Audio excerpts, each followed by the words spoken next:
Hey everyone, this is a podcast. It's just me. It's a bit of a special one. I often don't do these that go straight to Spotify anyway or YouTube. This is an Atomicon download. Now, I don't want to overload you with everything that happened at Atomicon because it's too much. And to be honest, like it feels like ages ago now. And and so much happens that there's you couldn't share it all anyway. Now, Atomicon, if you didn't know, is a business event where these guys, Andrew and Pete, who are the hosts, they bring together lots of world-class speakers and host workshops where people can come meet together. It creates an amazing amount of energy, but you get to learn from people who are successful. Like what I would consider like a standard recipe for a business event, but there are tweaks in this. First of all, it's super funny all the way through. The speakers are just next level, but also the people it attracts is where it really like gets its energy from. For a one-day event, I was in Newcastle for 4 days because there's pre-events, there's people arriving early, there's things happening in the town centre where you can get together and meet and just start to network on a different level to what I've ever experienced before in any other event.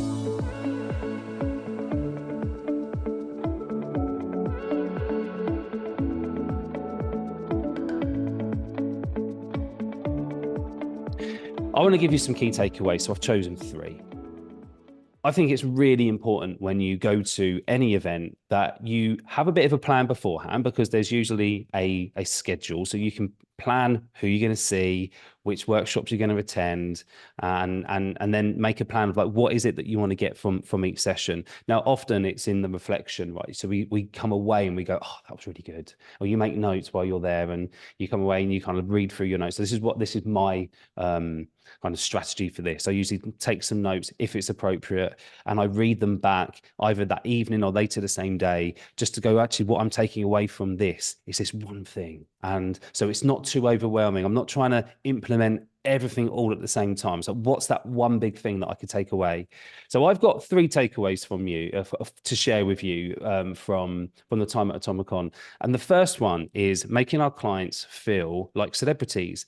There was a really good speaker. It was early on in the day, and he was talking about how can we make people feel like celebrities? Now, I won't go into his talk because that belongs to him, and I would not do it any justice. It was unbelievable, but it made me reflect straight away that my customer service levels have dropped. Like I reflected almost instantly. Like 2 years ago, I would have considered myself being able to be quite visible. I was approachable. I could respond to messages really quickly. You know, people were looked after. I would have considered a lot of my customer service levels a couple of years ago to be at that celebrity level, but it's not now. It's really dropped as the business has grown and there's more time pressures. I feel like I can't respond in the right way. I feel like I've lowered the bar too much. So it's forced me to reflect on how can I serve my parents better? How can I make sure that the children and young people that come to tuition feel like they're celebrities? And this isn't an easy thing. Like you want to pick it apart. Well, first of all, it's not easy to kind of admit to yourself, like, oh, I don't think I'm doing this quite in the way that I used to. How can I, one, raise the bar back up and then meet those expectations of the business? And this isn't just me being a sole trader anymore. It's a limited business. And I want it to be seen as that professional limited business. What actions do I need to take, or what things could I introduce to make sure that parents know that if they've got a question or if they come to me for tuition, they are going to be treated like a celebrity? So there's a few ideas around there, around like the onboarding. How can we make that a bit more slick? How can I get the information that I need? How can I make sure that parents get all the information they need after submitting without it taking too much time? Is there any bits and pieces of fun that I can include to make it even better? So I'm looking at those things and going, okay, I'm going to make a bit of a plan. The question mark is almost like how much time do I invest in it now compared to input and output into the business, making it sound really sexy, aren't I? But that's essentially what I'm looking at. I think as well as tuition businesses, we need to be aware that we've got two clients. So when you onboard, say, a parent, or a parent comes to you and asks for tuition, yes, they are your ideal client because they're the people who are paying. But you've got to also consider the fact that you're working with that child or young person, and they also need to feel like, they're getting what they need. Now, most of us are really good at that bit. The amount of tutors I talk to and go, well, Rich, the way that I grow is through word of mouth, and I'm a bit worried about it. I'm like, no, that's perfect. That's exactly what we want, because we know in that face-to-face delivery, you're doing exactly what it is that is going to make the difference, because otherwise no one would talk about you. They certainly wouldn't be recommending you. So that bit's probably okay.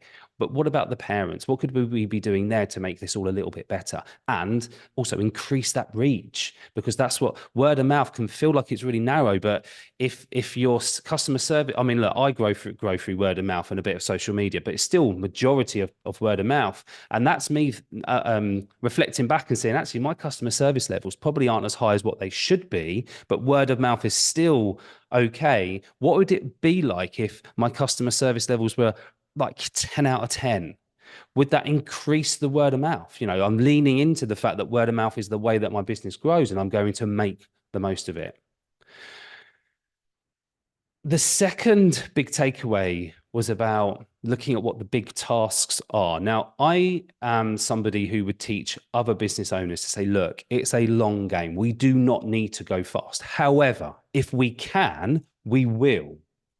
If you are ready and the business is ready, there's no reason for us to keep the handbrake on while we're trying to shoot forward. Let's just go for it. Let's just make sure the systems and processes are really solid, so that when we scale, everything copes.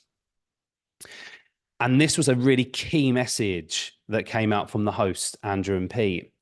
And they gave us the illustrations of dominoes. And, if we put out all the little dominoes and we've got 1,000 of them, and we knock one down and one leads to another, they're all the tiny steps. And look, I'm all about the tiny steps. I think that taking small, easy steps in your business is a really solid way to grow. As long it sometimes feels like invisible progress and nothing is moving, but there's always that small steps forward. But what they said was that, look, sometimes it's better to identify all the really big tasks that will help your business take big strides forward. What are those big tasks? And it's, again, made me reflect and go, there's certain parts of my businesses that do take big strides forward. Do I know what those tasks were? Do I know what actions I was taking to help that become a reality? The truth is, I probably don't yet. And so there's some work to be done on saying, well, why did that work there? Why did I go from, say, point A to point B in a month, when in previous times that would have been, several months, 6 months, 7 months, 8 months?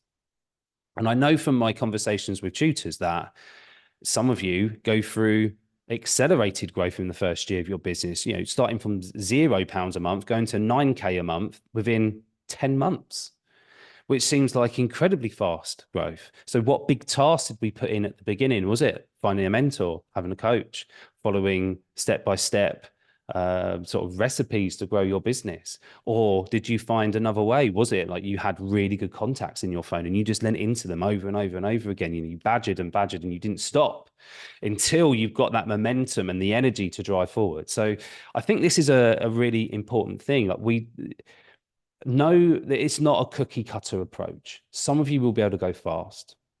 Some of you will need those step-by-step approaches, tiny steps forward, little dominoes. But there will come a point when you go, actually, I want to go a bit faster here. What's the big domino that I need to find? What's the task and action that could create this big giant stride forward?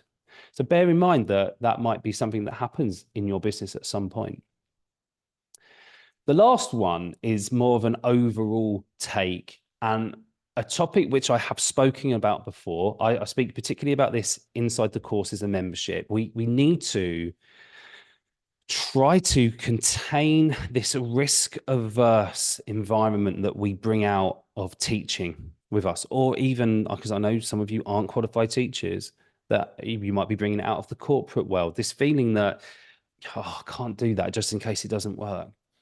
What amazes me in these places when you go to these events, and it's the same in the National Tutoring Conference that's going to be happening in July, you will get a chance to meet just some incredibly successful people.